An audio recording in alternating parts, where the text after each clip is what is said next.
Faire une femme de soi avec Jannie Duquette. Bonjour, est-ce que c'est enfin l'été? Oui, oui, oui, bienvenue à Faire une femme de soi, édition spéciale été.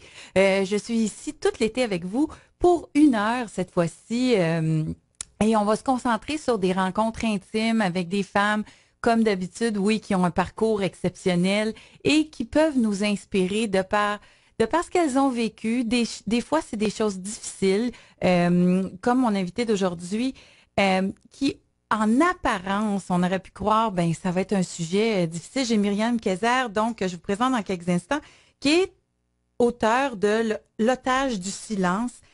Myriam a été sacrifiée à une secte à l'âge de 2 ans. Elle a été captive pendant 20 ans. Mais Myriam, on l'a connue pour faire une petite introduction, on l'a connue dans les cercles de conférenciers de croissance personnelle. C'est une fille qui est lumineuse, c'est une fille qui offre beaucoup de solutions aux gens qui veulent justement se sortir de situations difficiles, mais elle n'avait jamais parlé de sa propre situation difficile et on n'avait pas idée de l'ampleur de ce que c'était. En fait, je dirais l'ampleur. Chaque personne vit des drames, puis il y a plusieurs personnes qui vivent des drames difficiles, mais disons que c'est un sujet qu'on avait rarement abordé, mais qui existe, qui est l'enfer de la vie dans les sectes, parce que j'imagine qu'il y a des bons côtés aussi, mais il y a un enfer. Bienvenue, Myriam. Merci. Excuse-moi de te dire bienvenue. Il y a un enfer. Ben, c'est comme bienvenue au soleil, parce qu'il y a le soleil après l'enfer, n'est-ce pas? Tout à fait. Après alors, le pire, le meilleur. Ouais. Fait que Myriam, mettons là, que je suis pas au courant de ça. On va partir de là, OK? Je suis pas au courant de ce que tu as raconté. Toi, tu fais des études en psychologie. Oui. Alors, tu vas à l'université en psycho. Tu gagnes ta vie comment? Je fais des rencontres, je donne des formations, je vois les gens. Tu as commencé très tôt à gagner ta vie avec ça? Parce que comment tu fais pour payer tes études? Parce que tu t'enfuis à 20 ans, là. Oui, à l'âge de 21 ans, en fait, j'arrive dans le monde et j'ai tout à apprendre. Et c'est long, là, tu sais, ça fait 30 ans, là. Donc, il y a eu beaucoup, beaucoup de temps qui a passé. Puis c'est ça, tu sais, tu as tout à recommencer. Mais ça serait quasiment le sujet d'un autre livre. Oui, c'est un autre livre. Oui. Mais je veux juste résumer, donc, ton parcours pour les gens qui te connaissaient là, dans le circuit de la croissance personnelle. Ils rencontrent une conférencière, tout ça, mais tu leur disais quoi ton background avant? Tu leur disais, moi, j'ai étudié en psychologie, puis après ça, j'ai fait telle chose. Ben, les c'est parce gens qu'on se présente un peu comme conférencier, là. Ah, tu vois, moi, j'ai pas tant eu de questions, puis c'est sûr que je laissais entendre que j'avais marché la route, ça, c'est clair. Oui. Mais non, j'avais pas vraiment jamais parlé de ce passé-là qui t'habitait. Alors, quel a été l'élément déclencheur qui t'a dit, OK, là, ça y est, j'en parle? Bien, c'est sûr qu'au fil du temps, il y a plusieurs personnes qui m'ont dit ça serait inspirant. Tu sais, il y a quelques personnes proches qui avaient une idée de ce que j'avais vécu. Tu t'étais dévoilée à certaines personnes, parce que là, il faut dire, on est 30 ans plus tard, donc tu as 40 et quelques années. Oui. Et puis, je suis habituée, je réponds tellement souvent, moi j'ai 40 et quelques mois que je le dis. En fait, j'ai un beau 50 ans tout neuf. Ben oui, ben, bon anniversaire, c'est tout neuf de quelques jours. Mais c'est 22 mai. Ah, 22 mai, ben, joyeux anniversaire. C'est un mois finalement. Oui. Écoute, alors, donc, qu'est-ce qui était l'élément déclencheur? En fait, je vais dire simplement, il y a eu François Lemay et France Gauthier qui ont été deux des personnes qui savaient quelques lignes de mon ton histoire. Passé. Donc, France Gauthier qui est animatrice ici pour dire aux auditeurs, qui est animatrice ici, et François Lemay qui est un conférencier dans le domaine du mieux-être. Oui, c'est ça. Et les deux me disaient, ça serait très, très important que tu en parles parce que ça serait inspirant. Mais moi, tu sais, j'avais besoin de le sentir parce que je peux pas dire que je suis quelqu'un qui me suis inspiré de la vie de d'autres personnes nécessairement. Puis je voyais pas en quoi c'était pour être inspirant de raconter l'horreur. Donc, il a fallu que moi, je le sente. Puis c'est après le décès de mon père que j'ai vraiment senti qu'il y avait quelque chose, il y a quelque chose qui s'est dit. Il y a quelque chose qui s'est dit. Excuse-moi, je suis en train de m'étouffer. Oui, donc après le décès de ton père, tu as eu comme ça fait pas tellement longtemps qu'il est décédé, donc, et tu as eu comme le déclic pour commencer. Tu avais mis ton histoire un petit peu en chronologie dans les années 90, si je me trompe pas. Oui. Et là, il fallait vraiment entrer dans le vif du sujet, puis tu as eu comme un élan. Là. Je pense que ça t'a pris 18 jours écrire ton livre. Puis c'est à 500 pages. Là. Fait que ça a été quelque chose. Fait que t'as eu, tu sais, parce que ça prend du courage, pas juste de l'écrire, de le vivre pendant que tu l'écris. Oui, c'est sûr que, mais après la mort de mon père, j'étais dans un état que j'ai eu beaucoup de difficultés à remonter la pente parce que c'était assez dramatique tout ça. Et je me suis dit, là, il y a eu cette demande à nouveau, ça serait le fun que tu écrives, ça serait aidant. Donc là, j'ai dit à mon père, si tu es en arrière de ça, je vais regarder mes notes, puis si je le sens, si c'est fluide, si c'est facile et si c'est rapide, je vais le faire. Mais je ne resterai pas des mois dans ce wash-là, parce que oui, c'est de revivre tout ça. Alors, ce qu'il faut raconter, donc, tes parents, tu vis en Belgique, vous êtes 6 enfants, toi, tu as 2 ans à l'époque que tes parents s'en viennent ici au Québec. Et bon, à l'époque, c'est les années 60, il y a une révolution tranquille, un peu mondiale. Là, les gens remettent en question l'Église, remettent en question le pouvoir de l'Église. Mais tes parents, qui sont très croyants, les deux, ont de la misère à se retrouver là-dedans. Ton père me semble être quelqu'un d'assez particulier. Oui. Déjà, c'est quelqu'un d'assez particulier à cette époque-là. Là. C'est un original, disons. Et là, il entend parler de cette secte-là au Québec qui est comme la terre promise pour eux autres. Fait qu'il décide de s'en venir avec famille et enfants. Et là, il a dit, vous allez habiter tous dans des petites maisons en famille, puis ça va être bien le fun. Puis c'est parce que ton père, si je comprends bien, il aurait toujours voulu être prêtre, mais avoir une famille. Oui, il aurait dû être un preacher américain, mon père, tu sais. Puis en fait, il faut aussi se mettre dans le contexte qu'il y avait beaucoup de sectes dans cette époque-là, et c'était pas nécessairement péjoratif, même que c'était des scissions avec l'Église. Mais où est-ce que la connotation des sectes a changé? C'est après les gros drames de Johnstown. Après qu'il y a eu des morts, mais c'est vrai que dans les années 70, dans le Peace and Love, de vivre tout le monde ensemble, de créer une communauté. C'est un peu comme aujourd'hui, tu sais, là, tu disais acheter local, être éco-responsable, faire des jardins, puis être autonome, là. Donc, c'était à mode. C'était un mouvement comme ça. Puis les gens qui se mettaient en marge comme ça, ils n'étaient pas vus comme des gens fuckés, on va le dire de même. Non. Non, pas en tout. Ben non, fait que, tu sais, c'est vrai, tu sais, le fait qu'ils ne pouvaient pas donc avoir sa famille, mais être croyant en même temps, il décide de s'en venir ici, il convainc ta mère. Ça n'a pas été facile quand même. Ta mère n'était pas vendue à l'idée, là. Elle était très, très famille, puis on était en Belgique, donc ça voulait dire de perdre son pays puis sa famille. Sa famille à elle. Sa langue, oui. Ben oui, c'est ça. Mais elle l'aime. Elle l'aime grave, là. Oui. Elle aimait... Grosse dépendance. Oui. Elle est très, très amoureuse de ton père, qui me semble être quelqu'un de très charismatique aussi, là. Donc... Et ben en amour s'en viennent ici, mais c'est pas tout ce qu'on vous a vendu qui est arrivé quand vous êtes arrivé ici. Pas en tout. Alors, qu'est-ce qui se passe? Bien, on est séparés, les enfants, par sexe et par groupe d'âge. Nos parents sont séparés aussi. C'est une communauté qui se veut religieuse, comme dans le début des années 1900, là. Donc, mon père devient un prêtre, ma mère une religieuse. Puis... Bien, ce que tu veux dire, c'est religieux, mais un peu passé date. Oui, bien c'est sûr. Puis, tu sais, ça, je veux le dire aussi, c'est que si mes parents avaient eu les options qu'on a de spiritualité aujourd'hui, je pense qu'ils auraient abondé là-dedans. Mais il faut se remettre dans le contexte. Puis c'est aussi pour ça que j'ai pas autant de hargne, parce que dans le contexte, les choix qu'il y avait, il n'y en avait pas tant. Oui, parce qu'eux voulaient continuer à pratiquer. Là, tout le monde est en train de mettre l'Église aux poubelles. Oui. Puis eux autres se disent, non, OK, on a trouvé un mouvement qui, eux, respecte les valeurs de l'Église, on va y aller. Mais tu sais, ils ne savaient pas qu'ils respectaient les valeurs de l'Église dans les années 1900. Ouais, ben, c'est un peu ça, là. Je sais pas comment ils ont vu ça. J'ai de la misère à penser que mes parents se sont projetés dans l'avenir.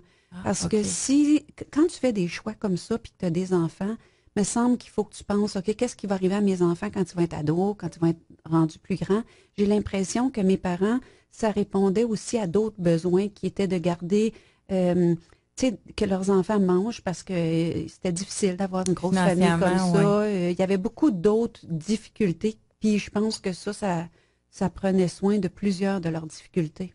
Tu as beaucoup d'empathie pour tes parents, puis pour la décision qu'ils ont prise à cette époque-là. Manifestement, tu y as pensé.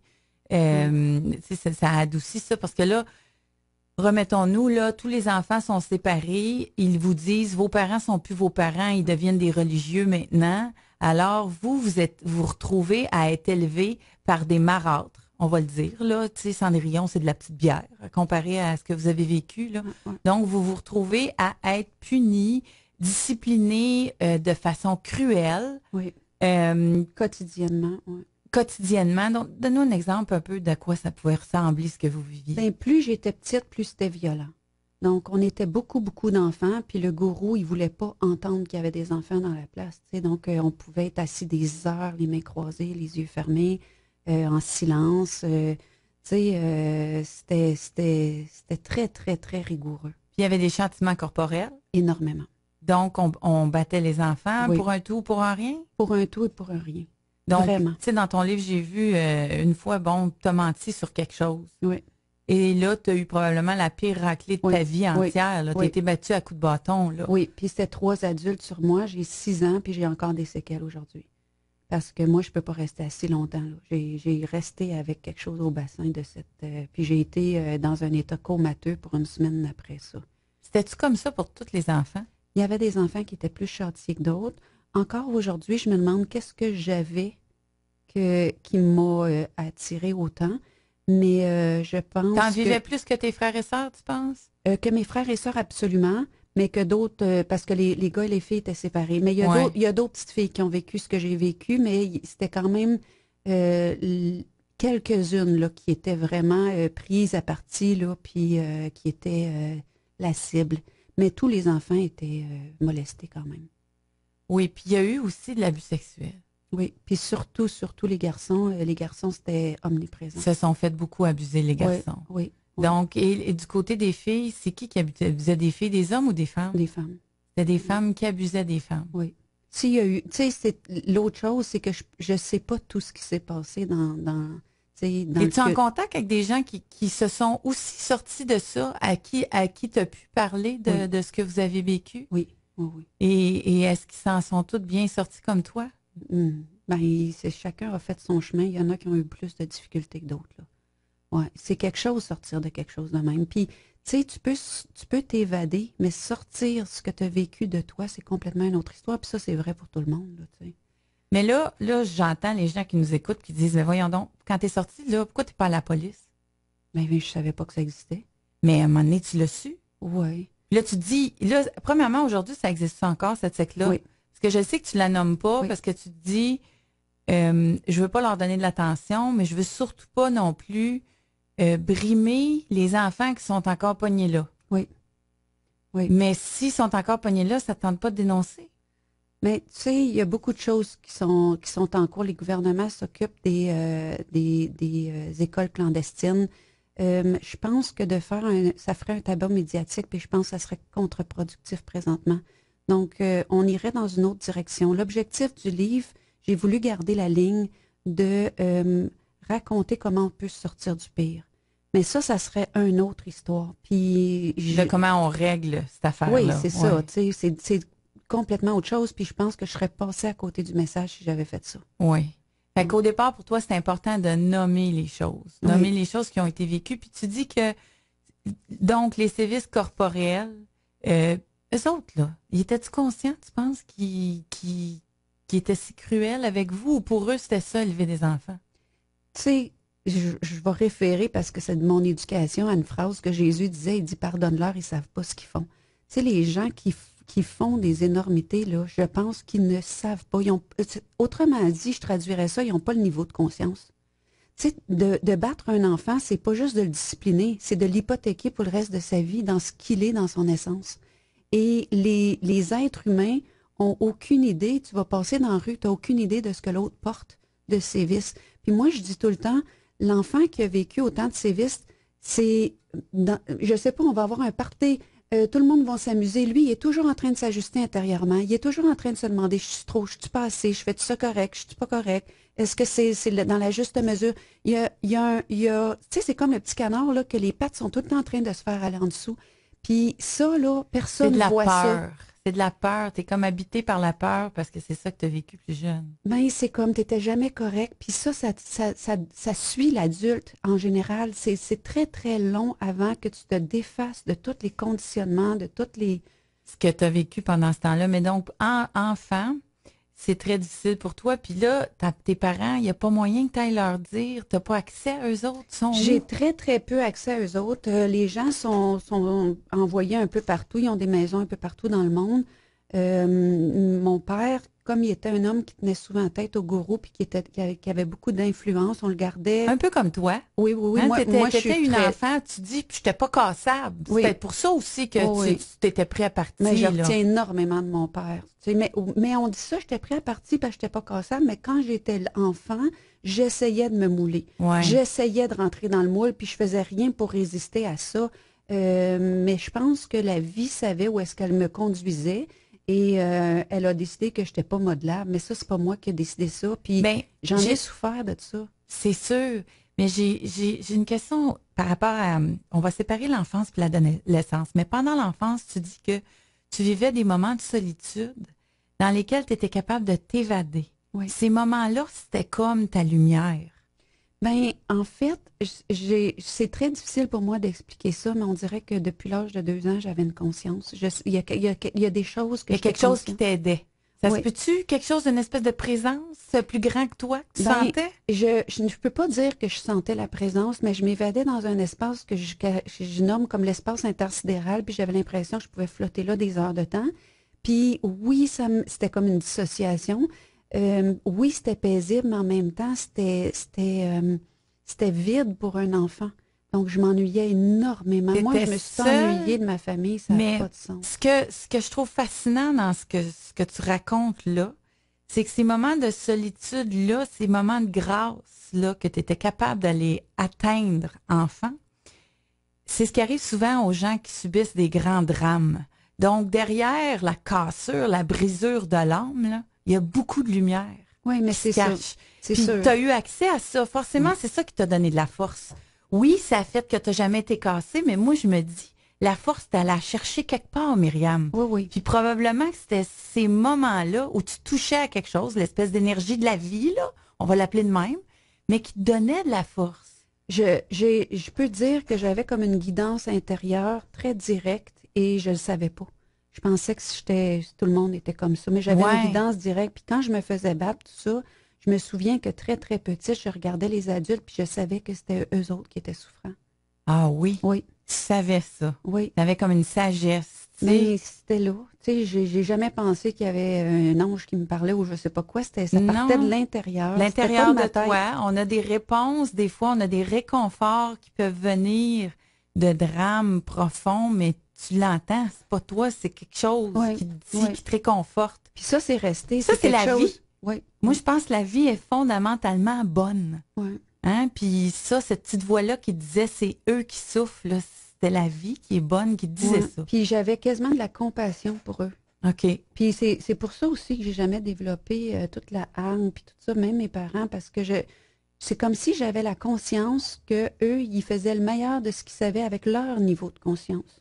Oui, et il y a le fait aussi, puis ça, moi, je dois t'avouer que je l'ai senti à la lecture du livre, c'est que c'est pas tout à fait tout intégré encore, puis c'est correct, là, parce que tu le dis souvent dans ton livre, si j'avais tout intégré ce qui m'est arrivé, je serais morte. Alors, tu sais, tranquillement, ça rentre, puis ça s'est nettoyé. Ah, Tu mais sais, t'es c'est en train l'histoire de d'une nettoyer vie. tout ça, c'est ça, c'est l'histoire C'est d'une vie. l'histoire d'une vie. Tu sais, les gens me demandent souvent de leur parler de la résilience, puis je leur dis tout le temps, la résilience, c'est pas un lieu qu'on atteint, c'est un rodéo qu'on vit. Hein? Puis c'est tous les jours qu'on remet notre résilience devant soi. As-tu une mémoire de ta mère qui t'aimait? Le ressens-tu ça avant que tu avais 2 ans? Parce qu'ils disent souvent que la résilience, la différence entre un résilient et la personne qui se sortira pas, qui surmontera pas l'épreuve, c'est généralement l'amour d'une personne. Ben, je pense que c'est plus mon père Ton que père. j'ai senti ça. Mon père, Tu as vraiment. senti ça. J'aimais profondément mon père, mais je lui ressemble énormément. Là, tu sais, c'est un gars qui avait tous les dons, les talents, les habiletés que tu veux. C'est sûr qu'il y avait de la misère à s'intégrer à la société, ça c'était sa grosse lacune, mais c'était un orateur, c'était un homme profond, il cherchait vraiment Dieu.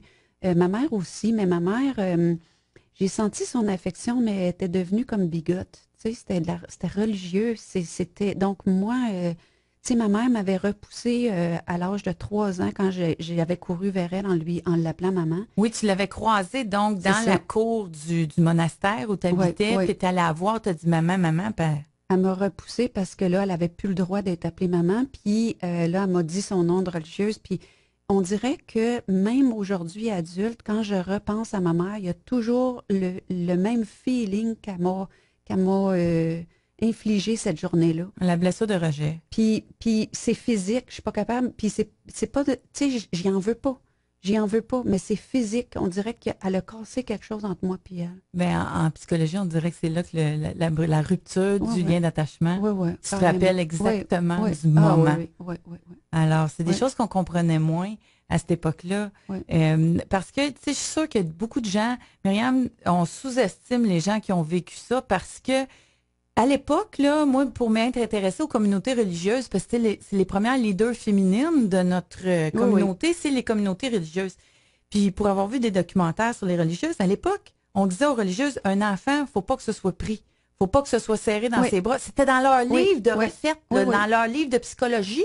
Ils disaient qu'un enfant, fallait pas prendre ça dans nos bras, fallait pas leur dire qu'on les aimait, fallait laisser ça pleurer. Oui, t'sais, les taper s'ils pleuraient trop. Exactement. Oui. Fait qu'à quelque part, c'est ça, ils savaient pas que c'était croche. Fait qu'il y a plein de monde qui ont vécu ça, Myriam. Mais on n'était pas loin de ça dans les années où mes parents ont fait ces choix-là. Puis l'autre chose aussi, c'est que mes parents, ils ont vécu les pensionnats où est-ce que leurs parents les mettaient là, c'était des mois, tu sais, les pensionnaires. Donc, pour eux, ils n'étaient pas si loin de leur réalité.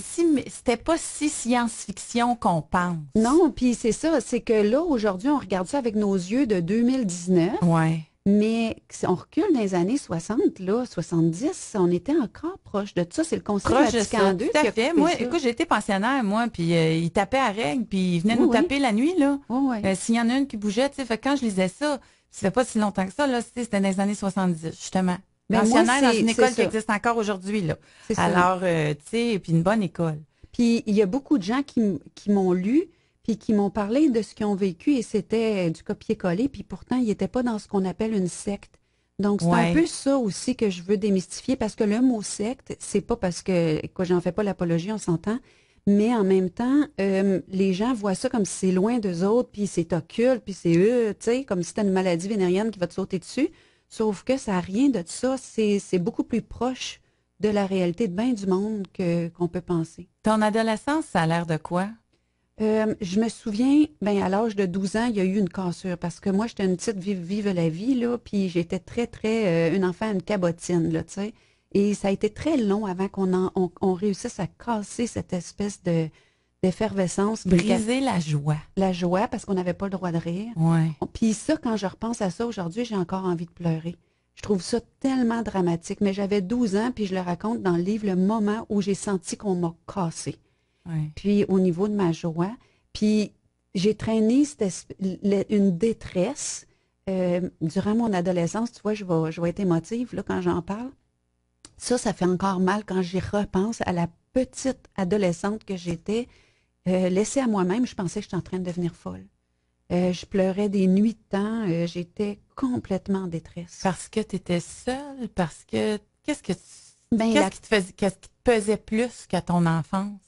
J'étais un enfant, une jeune femme très relationnelle. Et là-bas, même si on était en groupe, on n'avait pas le droit d'être liés d'amitié, on n'avait pas le droit de parler, on était toujours en silence, on n'avait pas le droit de se confier.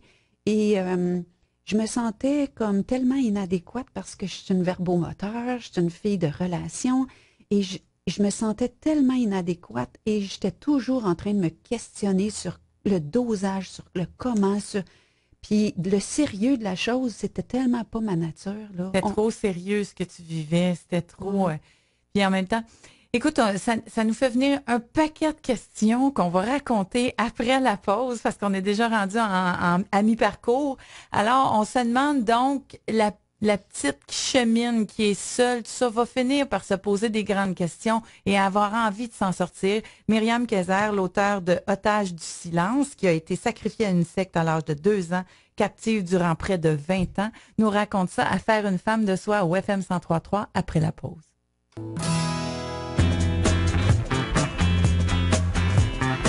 Jusqu'à 14h, vous écoutez Faire une femme de soi avec Jeannie Duquette.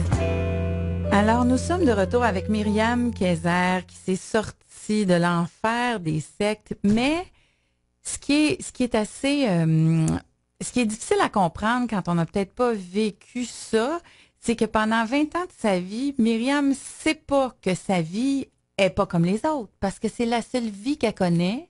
Elle est partie de la Belgique, elle avait 2 ans. Alors, tout ce qu'elle connaît, c'est le monastère, c'est la vie monastique, c'est les corrections sévères. Et c'est épouvantable ce qu'elle vit, mais elle ne sait pas. Si je me trompe pas, c'est un peu ça, Myriam. Oui. Donc, ça fait partie de ton quotidien. Mais aussi, ce qui rend ça encore plus paradoxal, c'est que tu te sens coupable parce que tu ne fites pas dans le monde croche que t'es. Ça se peut-tu, ça? Oui, mais tu sais, le contact avec soi, je ne l'ai pas, là. Puis c'est Qu'est-ce que tu veux dire par là? Mais tu sais, pour avoir une pensée comme ça, il y a un contact avec soi. Ou il y À a la une base. comparaison que tu pourrais Une- faire avec la oui. vraie vie, mais que tu la connais pas, Tu la l'as vraie pas. vie. Puis tu sais, de dire les autres sont tout croches, c'est parce qu'il y a, il y a d'autres choses. Mais oui, une tu as vu la comparaison. droiture. C'est Oui, ça, oui, c'est ça, je c'est sais. ça. Fait que tu n'as aucune conscience de ce qui se passe. Mais là, évidemment, vers l'adolescence, là, il commence à y avoir des... Tu sais, si tu as envie de te sauver, parce que la première fois que tu t'es sauvé, tu avais 16 ans. Oui. Si tu as envie de te sauver, c'est parce qu'il y a il y a quelque chose. Mais qui j'ai t'est- mon frère qui s'est sauvé. OK. Mon frère qui s'était sauvé, puis ça, c'est venu briser mon monde. Ben, mon monde à plusieurs égards. T'avais quel âge quand ton J'avais frère? 16 ans. Puis lui, il avait quel âge? 21. OK. Ouais, Fait que lui, il se sauve. ouais. Et tu l'apprends comment? La directrice, elle me fait venir dans son bureau, puis elle me dit ça en me disant que lui, c'est un damné, là. Il s'en va en enfer, là. Puis, Ah, puis attends, là, juste une petite parenthèse. Ils vous ont souvent fait ça. Vous faire croire que votre père était mort, que votre soeur était mort. Hein, ils vous disaient ça. ouais, Hein? ben, moi, ça m'est arrivé plusieurs fois. Oui, oui, c'est ça, tu le racontes dans ton livre, c'est effrayant. Bref, fait que là, ils te font venir puis ils te disent ton frère est parti, c'est un damné. C'est un damné. Puis, tu sais, l'affaire, c'est que dans ce contexte-là, ceux qui s'en vont, tu les vois plus jamais. Donc, ils viennent de mourir, là. C'est la même chose, là. Puis en plus, ben, tu sais, t'es élevé comme il est en enfer, là. Tu sais. Donc, toi, Ouais. dans ta tête, tu penses l'enfer, c'est ce qu'on nous enseignait avec les démons, là. Oui. Puis t'es un enfant. Puis moi, j'aimais ma famille, c'était disproportionné parce que c'était complètement fictif. Tu sais, je m'étais jamais chicanée avec mes frères. Ouais, tu t'es Donc, fait une vie enchantée dans ta Ah tête. oui, ah oui, ah oui. Moi, j'aimais ma famille, puis quand je les voyais, là, c'était déchirant. Là. Je m'accrochais à eux, puis je pleurais, puis écoute, c'était pas drôle, là, finalement. Mais bon, c'est ça. Et donc, ton frère s'enfuit et c'est là que ça a commencé à germer en toi? Mais là, c'est comme, j'ai senti que moi aussi, je pouvais m'enfuir. Tu sais. Mais ça avait déjà germé avant. À l'âge de 14 ans, j'avais vu quelqu'un courir dans le chemin, puis j'étais tellement souffrante, là. Tu sais, la nuit noire de l'âme, là, je la vivais à cet âge-là, là. Ouais. C'était noir à l'intérieur. J'avais plus de référence. J'avais des sensations. J'étais obligée de me pincer par moments pour savoir que j'étais encore vivante, tellement que j'ai vécu la souffrance morale qui dépasse grandement la souffrance physique que j'ai vécue quotidiennement. Ouais. Il n'y a pas de mots. Et là, qu'est-ce qui te donne l'envol pour t'en aller finalement? J'ai jamais planifié rien, mais tu sais, je le raconte dans le livre. À un moment donné, j'ai de la pression, puis je fais ça sur un coup de tête. Là, je m'enfuis par le bois. J'ai nulle part où aller. Il fait froid. J'ai pas de linge parce que là-bas, on est tous habillés pareil. Je veux passer inaperçu dans le monde, mais écoute, j'ai la tête rasée parce que moi, je porte un voile, là. En tout cas, tu sais, c'est quelque chose. C'est quelque chose. Puis, je connais rien de la société. Je sais pas que je peux Tu demander te de ramasses l'aide. où, là, quand la première personne que tu rencontres, c'est qui? Ben, je le raconte dans le livre qu'il y a comme un voisin que de temps en temps on voit, puis je vais chez lui, mais il n'est pas là. Puis écoute, c'est tranquillement que j'ai dormi dehors, dans la neige. J'ai eu peur. Je me suis mis en danger finalement. Mais je ne vais pas tout raconter. Oui, non, faut lire. C'est dense, c'est passionnant. Il faut aimer les émotions fortes parce que c'est à la fois sombre et lumineux. Parce qu'on connaît la fin. C'est ça que je veux vous dire. C'est qu'on connaît la fin. On sait que Myriam s'en est sortie. On sait que Myriam a une belle lumière.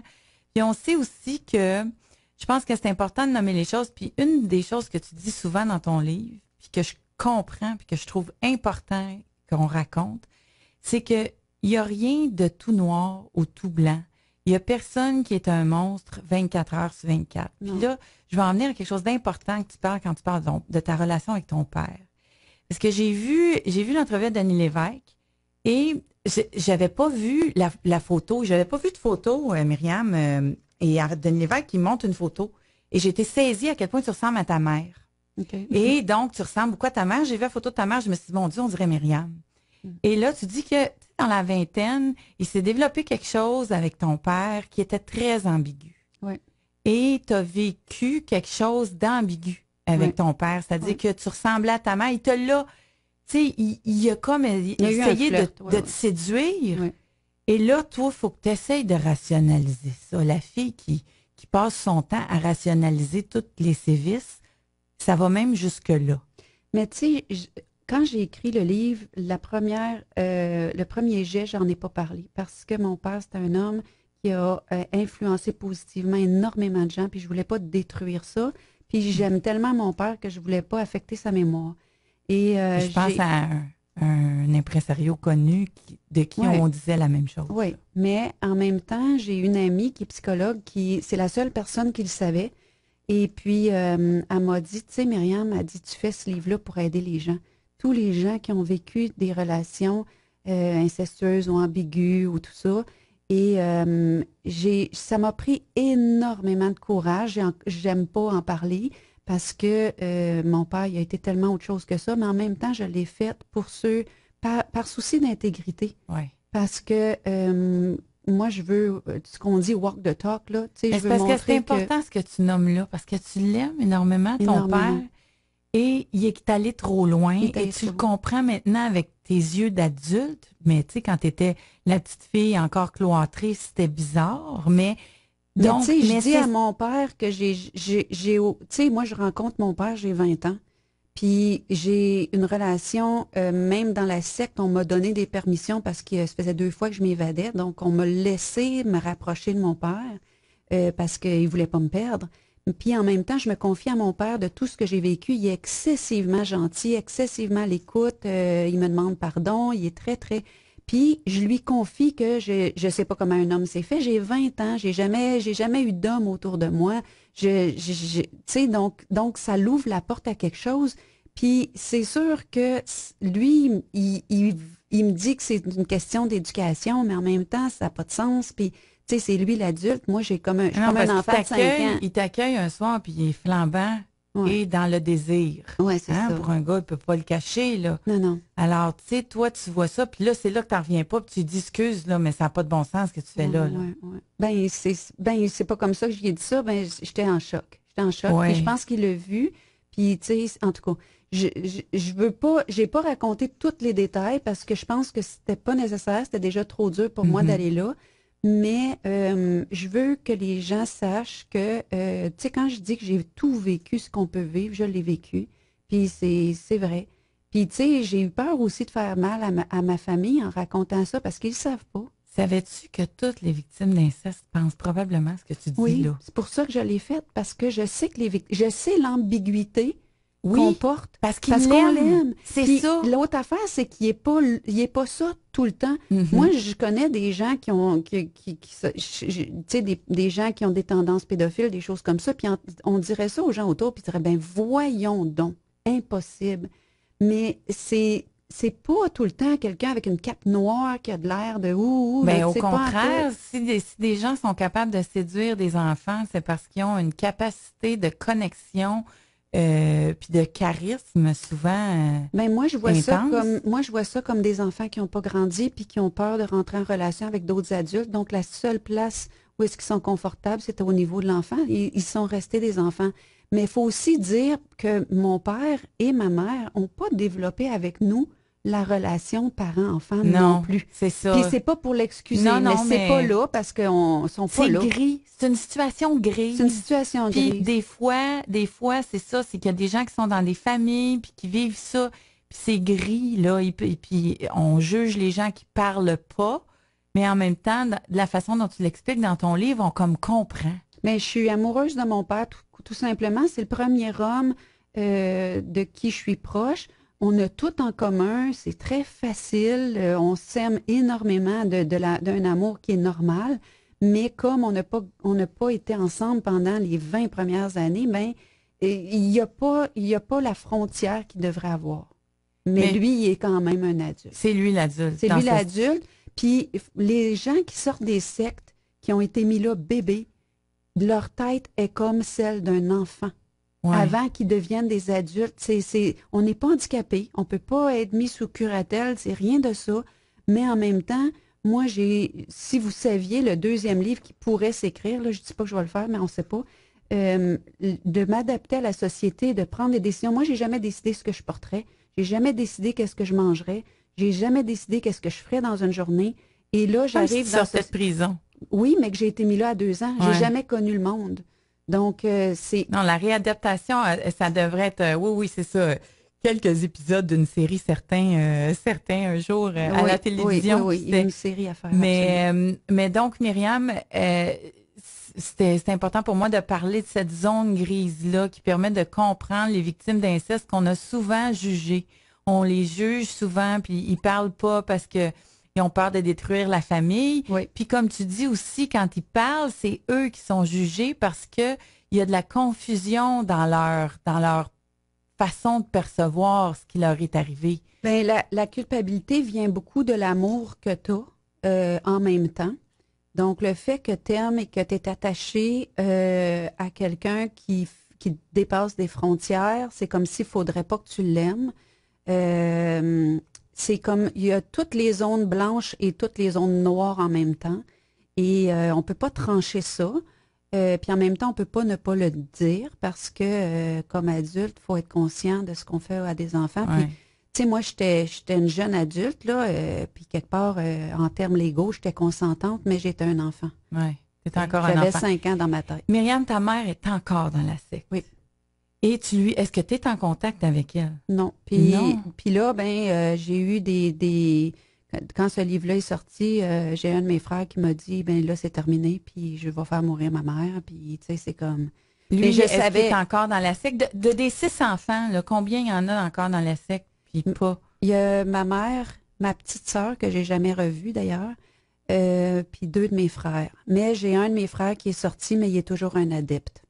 Okay. Donc, juste moi puis ma sœur, la plus vieille, qui est en Belgique, qui sont vraiment sortis. Qui sont vraiment mon père qui est décédé, qui était sorti aussi. Mon père, il s'est enfui aussi, là. Qui était sorti de la secte. Oui. Mais donc, ta mère, parce qu'il y a des scènes au début du livre où tu racontes que tu lui parles. Donc, tu as été, avant que le livre sorte, tu étais quand même en contact avec elle. Je l'ai vue quelques fois, oui, j'ai été en contact avec elle. Puis, tu sais, pour être capable de raconter son histoire... à elle, oui. À elle, je lui ai souvent posé des questions parce que j'avais l'intuition qu'un jour, j'aurais besoin de savoir. Oui. Puis de comprendre de où elle partait, puis comment... Ouais. C'est bien raconté ça dans ton livre, tu sais, comment ça a été déchirant pour elle, puis pourquoi elle a fait le choix de suivre son père, finalement. Puis j'ai mis de l'emphase sur cette partie-là pour que les gens comprennent que c'est pas toujours des gens étendus sur l'asphalte en train de se laisser mourir qui embarquent dans des affaires comme ça. Non, c'est ça. Elle l'a fait par amour. Oui, on le voit que c'était quelqu'un d'aimant qui l'a fait par amour, mais qui s'est trompé, mais aujourd'hui, elle n'est pas capable de dire ça. Ma mère m'a jamais dit, je te demande pardon, elle m'a jamais dit, je me suis trompée. Ce que mon père a fait, tu sais, c'est ça. Mais elle est heureuse, c'est drôle, elle est heureuse dans la secte, tu penses? Heureuse, c'est un grand mot. Tu sais, c'est un très grand mot. Ma mère, je pense que quand elle est rentrée là, elle avait eu un bébé par année de 61 à 70. Puis je pense qu'elle est en profonde dépression, puis je pense qu'elle n'en est jamais sortie parce que la religion elle s'est rentrée là-dedans, puis... Moi, ma mère, c'est maladif, là. Je suis pas capable de parler de la pluie et du beau temps avec elle. Donc, tu sais, c'est dur, c'est douloureux. J'ai plus de mère, tu sais, j'ai plus de mère. Elle va me comprendre quand elle va être décédée, ma mère. Ce sont des mots durs, puis je voudrais dire, par contre, encore une fois, je souligne, si je me permets d'en parler aujourd'hui, puis cette rencontre-là que j'ai avec Myriam, c'est que Myriam, c'est une fille qui s'en est sortie. Ça prendrait, encore une fois, plusieurs épisodes pour raconter comment on se guérit de tout ça, mais toi, tu racontes ça en conférence. Donc, tu fais des conférences sur ton parcours, tu aides les gens à se sortir de plusieurs situations difficiles. Donc, tu fais est-ce que c'est du coaching ou tu es thérapeute? Je fais du coaching, puis je fais aussi surtout des formations en groupe, des séminaires, des choses comme ça. Des séminaires pour... quels sont les sujets que tu abordes en séminaire avec les gens? Mais c'est sûr que j'ai une longue formation d'une semaine qui est sur les émotions, puis le contact avec soi, puis comment remettre le je au centre de qui on est. Et ça, c'est une route que j'ai expérimentée. Et ce que j'enseigne, c'est la voie rapide que moi, parce que j'ai cherché. Parce que tu as cherché des solutions. J'imagine que tu as essayé 1 million de façons de se guérir. Comme tout le monde. Puis quand tu as trouvé quelque quand j'ai chose trouvé... qui fonctionnait, tu t'es dit, il faut que je partage ça avec Mais tout le monde. je m'étais toujours dit que si je trouvais la recette la plus simple et la plus cohérente, je le partagerais. Puis c'est ce que je fais. Ah, c'est bon. Mais par contre, je veux dire, tu sais, comme plusieurs des situations de vie ou des épreuves que les gens ont à traverser, ça se guérit pas. Tu sais, moi, j'aurais aimé ça quand j'ai découvert, tu sais, quelle était ma blessure originelle là, de Louise Bourbeau. Là, on a 5 blessures originelles. Là, quand j'ai découvert ça, je voulais régler ça en 2 semaines. Là. Ouais, non, mais Ça se fait pas comme ça, là. Mais donc, au niveau de la guérison, tu as cherché beaucoup, tu as trouvé et aujourd'hui, tu le partages. Oui. Myriam, je peux pas passer à côté d'un Facebook Live que tu as partagé sur ta page, qui a été extrêmement populaire et qui, moi, m'a beaucoup intéressée parce que je trouve que tu es bien placé pour avoir un point de vue là-dessus. Tu as parlé du voile, de ta vision sur le voile et de pourquoi, toi, tu penses que les Québécois ont besoin d'une loi sur la laïcité pour se protéger des signes religieux. Comment, là, j'essaie de reprendre tes paroles, là, mais je vais te laisser l'expliquer toi-même. Mais en fait, moi, j'ai été un enfant voilé.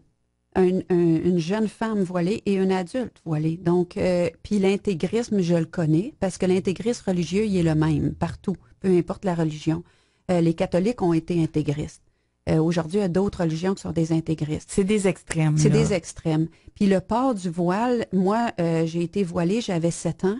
Et si on m'avait demandé, quand on me demandait à l'âge de 15 ans ou de 20 ans si je l'avais choisi, je dis absolument.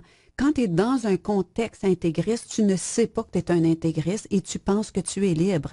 Et c'est ça qui est important. Et, tu sais, moi, je dis, moi-même, je suis une Québécoise d'adoption. Puis la culture ici, dans toute la francophonie, je pense qu'il n'y a pas eu d'endroit plus, comment je dirais ça, asservi que le Québec. Très contrôlé par l'Église. Très contrôlé. Moi, c'est ma grand-mère m'a raconté énormément d'histoires. Très, très contrôlé. Et les gens qui viennent d'ailleurs doivent savoir que les Québécois ont marché une route hors de l'assujettissement. Ils ont marché une route hors de l'asservissement de l'Église, de la religion, de l'intégrisme, parce que c'était de l'intégrisme religieux. On a enlevé volontairement les religieux des écoles. On les a enlevés des hôpitaux. Oui, on la Révolution tranquille, ça a été ça. Là. Ça a été, le Concile Vatican II a demandé qu'ils enlèvent leur voile, qu'ils s'habillent comme tout le monde, puis qu'ils enlèvent leurs airs de supériorité. Et comme on a marché une route douloureuse, on ne peut pas, excuse-moi, là, mais moi, je suis très, très... c'est émotif pour moi, là, ça. On ne peut pas retourner là. Puis je sais qu'il y en a qui m'entendent puis qui vont me dire n'importe quoi, que c'est pas pareil. C'est pareil. C'est pareil. Je l'ai marché, cette route-là. Puis oui, je peux en parler de conviction.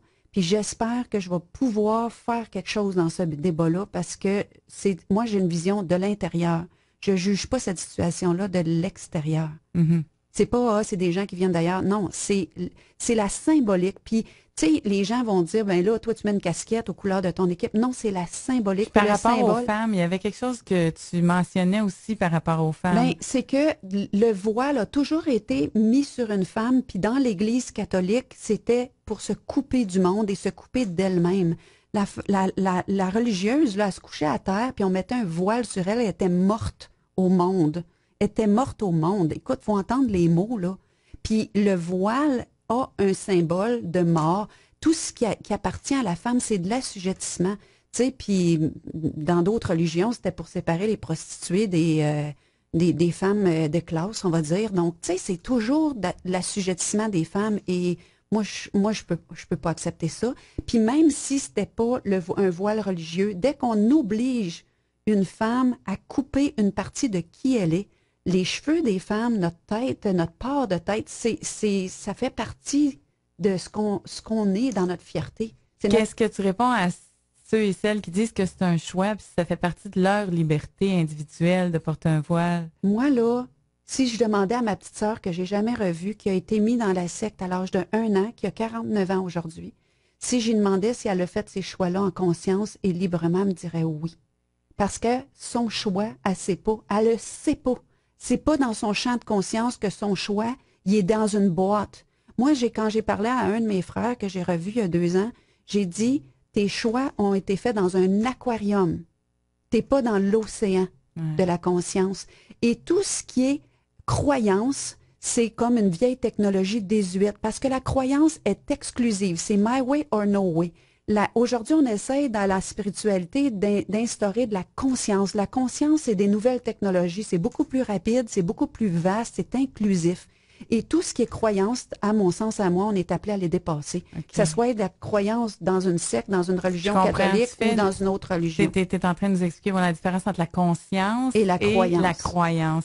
Écoute, c'est super intéressant, on pourrait aller loin. On voit que tu as réfléchi beaucoup, tu as travaillé beaucoup sur toi.